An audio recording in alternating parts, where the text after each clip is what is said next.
보고 있으면서 참 비겁하다 그런 생각이 듭니다. 그러니까 이미 오늘 구속적 부심은 어떻게 되는지 모르겠네요. 음란물을 제조 유통시킨 그들은 이제 구속영장 청구가 됐는데, 네. 그 전 대통령께서는 이를테면 국가기록물에 대한 거, 네. 국가기록원이 만들어지지 않았으니 그럼 일단 카피해서 가져가고 보다가 나중에 한다 뭐 이런 식의 다 논의 절차를 거쳤음에도 그때 관계했던 실무자 5명을 소환하니까 그러지 마라. 이건 내 책임이니까 중지하자 이렇게 얘기를 했었는데 그게 국가 지도자를 했던 사람의 자세죠. 그러니까 자기의 직속 국정원에서 그런 결재를 받아서 음란물까지 제조 유통을 시켰으면 그런 사람들이 소환될 때 구속영장 청구될 때 그러지 마라. 내 책임이다. 내가 설명하마. 네. 이렇게 하는 게 당당한 태도일 텐데 참 매우 비겁하다 그렇게 생각합니다. 이명박 대통령은 매우 비겁하다. 그렇죠. 네. 그러니까 리더라면 최소한 자신의 휘발이 있었던 국정원에서 어떤 배우들, 정말 낯뜨겁더라고요. 그 합성 사진은 정말. 그게 국가기관이 했다는 게 아마 이거는 나라마다 정보부라는 건 있잖아요. 네. 세계 정보 역사에 이런 적은 없을 겁니다. 그러니까요. 네. 김여진 씨가 김규리 씨를 걱정한 것처럼 똑같이 김여진 씨를 먼저 걱정을 하셔서 사람들이 더 많이 가슴이 무너지게 하셨던 것 같아요. 근데 제가요. 네. 지금 정말 용서가 안 되는 게 네. 저를 종북으로 몰기 위해서 늦봄 문익환학교라고 대안학교를 네. 공격을 했거든요. 맞습니다. 근데 문제는 어디 있냐면 그런 사진이 지금 올라갔는데 음란물이 올라갔는데 이게 아무리 지워도 안 지워집니다. 그러니까 이게 인터넷 시대의 폐해거든요. 그러니까 왜 보복 영상 뭐 이런 거에 대한 특별법이 만들어지고 그러잖아요. 네. 그런데 동아일보가 아주 큰 기사를 냈어요. 늦봄 문익환학교에 대해서 뭐 이념적으로 문제 있는 학교 이렇게 날조 왜곡 보도를 했는데 네. 소송을 해서 이겼죠. 네. 물론. 네. 그렇지만 그게 그냥 남아있는 거예요. 그러니까 그 기사도 남아있을 뿐만 아니라 그것 때문에 늦봄학교 학부모나 학생들이 항의한 부분 이런 내용들이 그대로 남아있어요. 그러니까 어떤 현상이 나타나냐면 학생들이 방문해보고 참 좋은 학교다.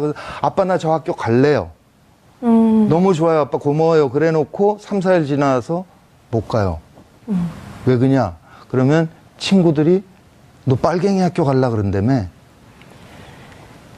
그러니까 아이들이 초등학교 아이들도 다 검색을 하잖아요. 그럼요.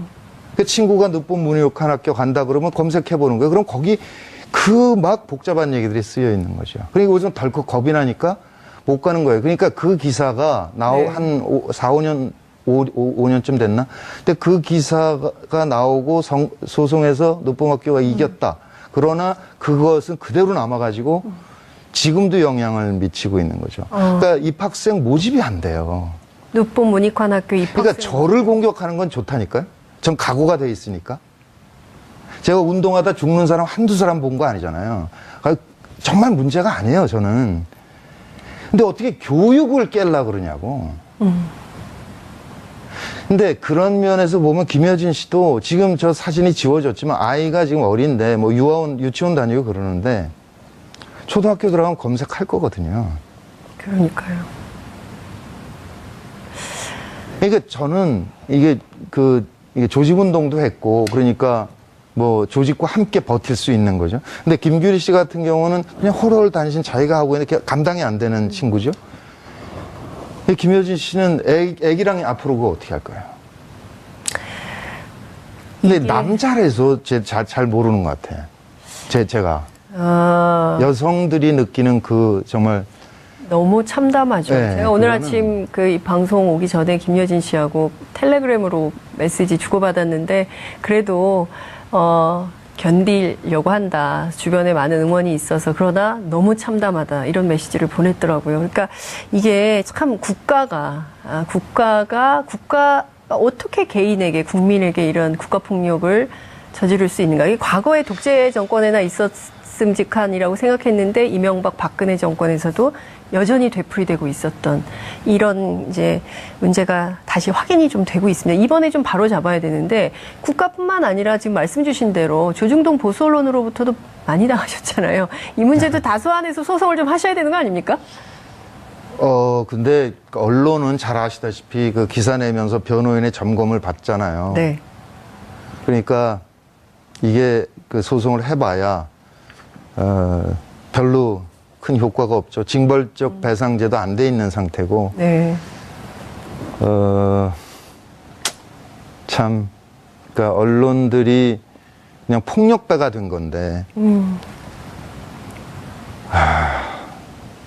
뭐 선거 잘해서 다음 국회 잘 구성되면 좋겠습니다. 징벌적 이런 게 배상제가 통과될 수 있도록. 네. 국가 배상제, 징벌적 보상, 네, 배상제 이런 네. 것들이 좀 꼭 통과됐으면 좋겠다 이런 말씀을 좀 주셨습니다. 이번에 블랙리스트 사건 관련해서 소송을 네. 최동욱 전 검찰총장이 참여하신다는 소식이 전해졌어요. 네. 그분도 피해자 아닙니까? 그렇죠. 똑같은 일을 당하셨으니까 이제 더 하고 싶은 마음이 있으셨겠죠. 네. 그래서 일단 민변 쪽하고 해서 김용민 변호사가 맡아서 일을 시작을 했고, 그다음에 최동욱 변호사는 이제 다른 루트를 통해서 뜻을 전해 오셨어요. 그래서 김용민 변호사가 그저께인가 만나 뵀는데 같이 하겠다고 확인을 하셨고 좀 서두르자고 그러시더래요. 그래서 원래 계획은 이번 달 말까지 피해 사례를 해서 다음 달 초에 내는 걸로 생각을 했는데 좀 당겨지면 모르겠습니다. 피해 사례 수집 여부에 달렸지만 내주 중에 소장이 갈지도 모르겠다. 그런 생각이 듭니다. 그렇군요. 그 얼마 전에 차범근 축구감독이 굉장히 자신은 비겁하다라는 칼럼을 어디 쓰셔가지고 굉장히 화제가 됐었는데요. 이 82명의 배우나 또 혹은 영화 감독이나 이분들이 소송에 적극적으로 참여하시려고 하십니까? 아니면 혹시 또 다른 피해가 있을지 모르기 때문에 저는 좀 빼주세요. 좀 이런 분위기입니까? 아니 또 다른 피해를 걱정하시는 것 같지는 않고요. 네. 근데 감독들이 52명이나 있거든요.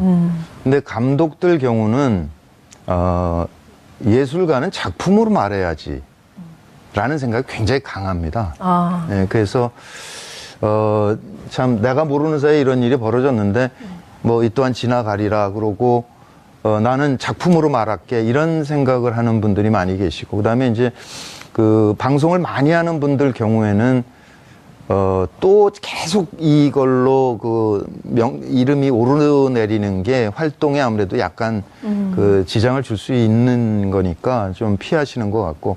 근데 일단, 어제까지 22명인가 21명인가 참여를 하셔서 많이 하신 거죠. 그래서 그때 이제 박근혜 블랙리스트가 9,000명에서 400명 정도 소송에 참여했거든요. 이번에 82명 중에서 22명 정도니까 굉장히 많은 거죠. 네. 어쨌든 이 소송이 저는 굉장히 국민들의 큰 관심 속에서 진행이 될 것 같고 또 특히 이 소송을 맡게 된 최동욱 전 검찰총장도 사실은 이 조선일보 그냥 어디 작게 실어도 되는데 이거를 일면 머리에 올렸거든요. 그래서 그렇죠.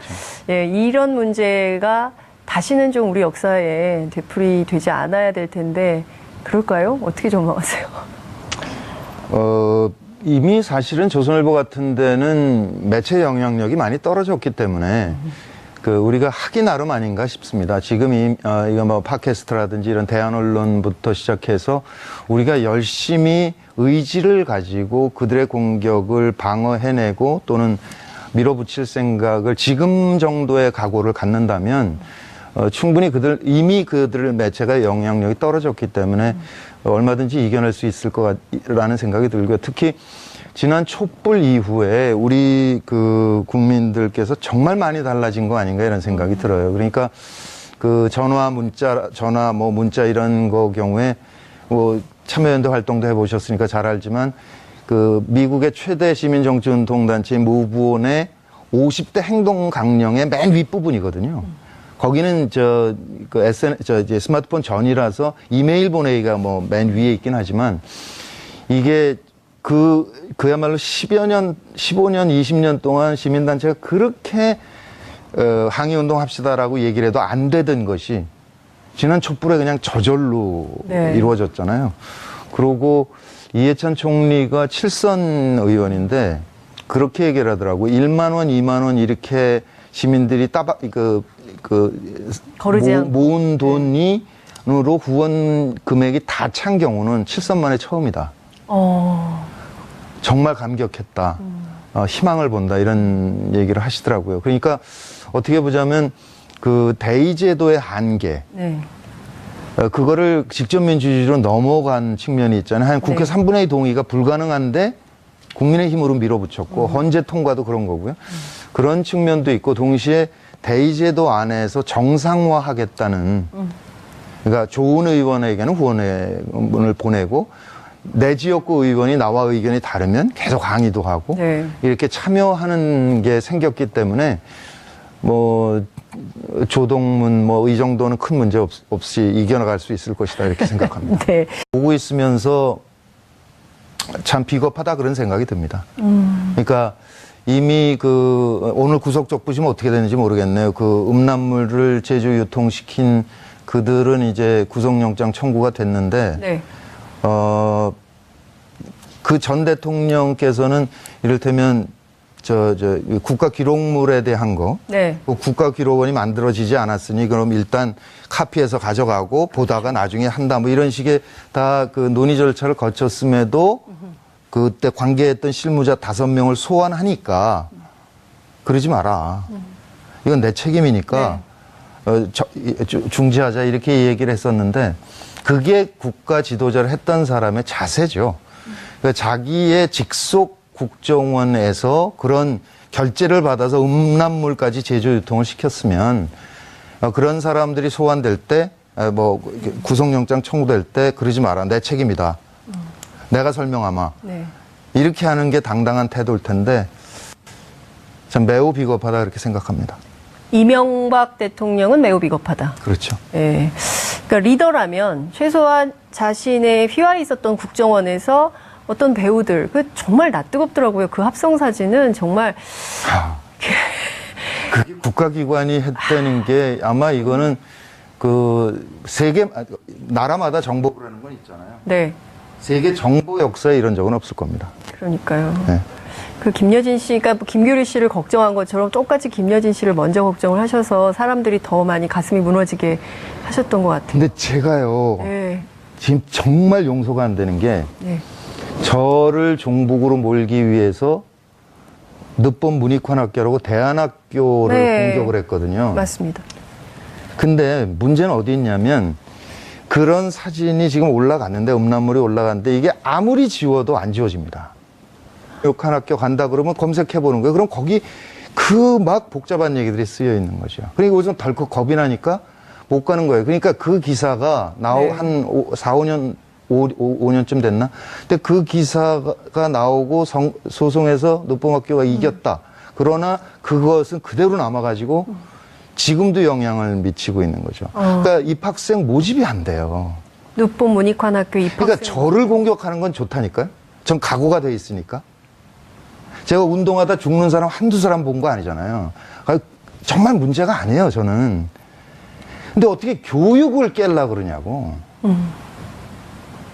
근데 그런 면에서 보면 김여진 씨도 지금 저 사진이 지워졌지만 아이가 지금 어린데 뭐 유치원 다니고 그러는데 초등학교 들어가면 검색할 거거든요. 그러니까요.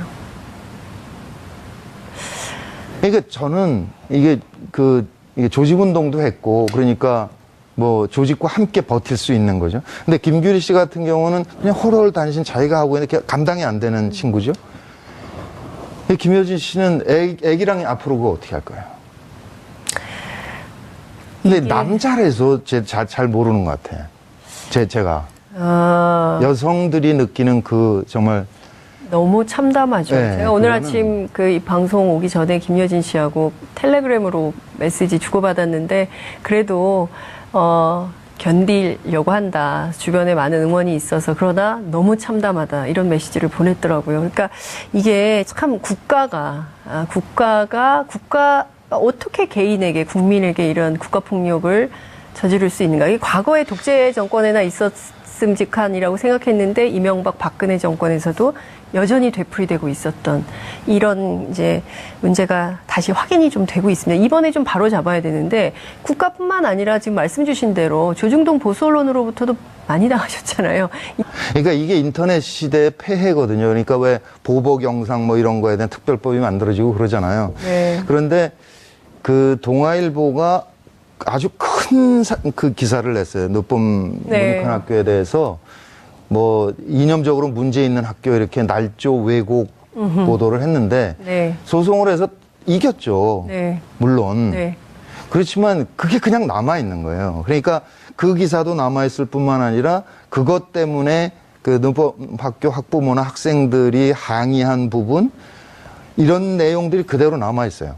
그러니까 어떤 현상이 나타나냐면 학생들이 방문해 보고 참 좋은 학교다. 아빠 나 저 학교 갈래요. 너무 좋아요. 아빠 고마워요. 그래 놓고 3, 4일 지나서 못 가요. 왜 그러냐? 그러면 친구들이 너 빨갱이 학교 갈라 그런다며. 그러니까 아이들이 초등학교 아이들도 다 검색을 하잖아요. 그럼요. 그 친구가 늦봄 문이